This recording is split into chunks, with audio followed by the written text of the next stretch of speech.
2 table స్పూన్లు నూనె, ఒక చిన్న మీడియం సైజు ఉల్లిపాయ. ఇది చక్కగా ఫ్రై చేసేసుకోండి. ఇలా ఫ్రై అయ్యాక ఈ పచ్చిదనం అంతా పోయి కాస్త లైట్ బ్రౌన్ కలర్ వచ్చేసాక ఇక్కడ మనం అల్లం వెల్లిపాయ పేస్ట్ యాడ్ చేసుకుందాం. ఇక్కడ 1/4 టీ స్పూన్ అల్లం వెల్లిపాయ పేస్ట్ తీసుకున్నాను. 1 టీ స్పూన్ ఉప్పు, రుచికి సరిపడా ఉప్పు తీసుకోండి. ఈ పచ్చిదనం పోయేంత వరకు ఫ్రై చేసేసుకోండి. ఆలుగడ్డలు కట్ చేసిన ఒక పెద్ద ఆలుగడ్డ తీసుకున్నానండి నేను. ఈ కర్రీ నేను ప్రిపేర్ చేసే కర్రీ సూపర్ యమ్మీగా ఉంటుంది.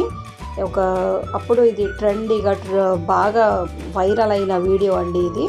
ఇదిగో చూడండి, ఇందులో వంకాయ 1 కప్పు, 1 కప్పు ములక్కాయ, ఈ 3 కలిపేసాను.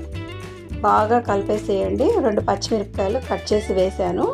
ఈ పసుపు 1/4 టీ స్పూన్ పసుపు, 2 టీ స్పూన్లు కారం, రుచికి సరిపడా కారం వేసుకోండి. నేను ఇక్కడ కలర్ కోసం మంచి రెడ్ కలర్ కోసం Kashmiri red chilli powder add చేశాను. ధనియా, జీలకర్ర, ఎల్లిపాయ కలిపిన పౌడర్ అండి 1 టీ స్పూన్ యాడ్ చేశాను.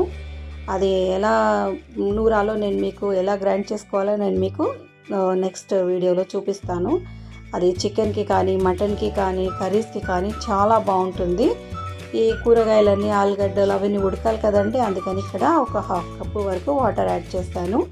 ఈ కర్రీ చాలా బాగుంటుందండి. మా చిన్నప్పుడు మా అమ్మ వాళ్ళు కూరగాయలు ఏమైనా మిగిలిపోతే అదో ముక్క ఇదో ముక్క అన్నీ ఒక వంకాయ, ఒక బీరకాయ అలాంటివి ఏమైనా మిగిలిపోతే అది ఇది అంతా కలిపి వండేవాళ్ళు. ఇక్కడ నేను 1 కప్పు టమాటా యాడ్ చేశాను. పెద్ద టమాటా అండి, చిన్న చిన్నగా కట్ చేశాను, అది యాడ్ చేసుకున్నాను. ఇది మేము ముస్లిమ్స్ కదండి, అది అప్పుడు చిన్నప్పుడు వండినప్పుడు ఏమి అనేవాళ్ళు అంటే జంగ్లీ హండీ అని అనేవాళ్ళు. అది ఎంత బాగుండేదంటే చాలా బాగుండేది, రుచి సూపర్గా ఉండేదండి. ఇది కొత్తిమీర యాడ్ చేస్తున్నాను. ఇది కర్రీలో కలిపేసేయండి. మళ్ళీ నెక్స్ట్ మనం కర్రీ అయిపోయాక కూడా గార్నిషింగ్ కోసం మళ్ళీ ఇక్కడ కొత్తిమీర మనం యాడ్ చేసుకుందాము. ఇదిగో ఇలాగా కలిపేసేయండి. అంతేనండి, కాస్త ఉడికిందంటే కర్రీ ప్రిపేర్ అయిపోయినట్టే. సూపర్గా యమ్మీగా ఉంటుంది.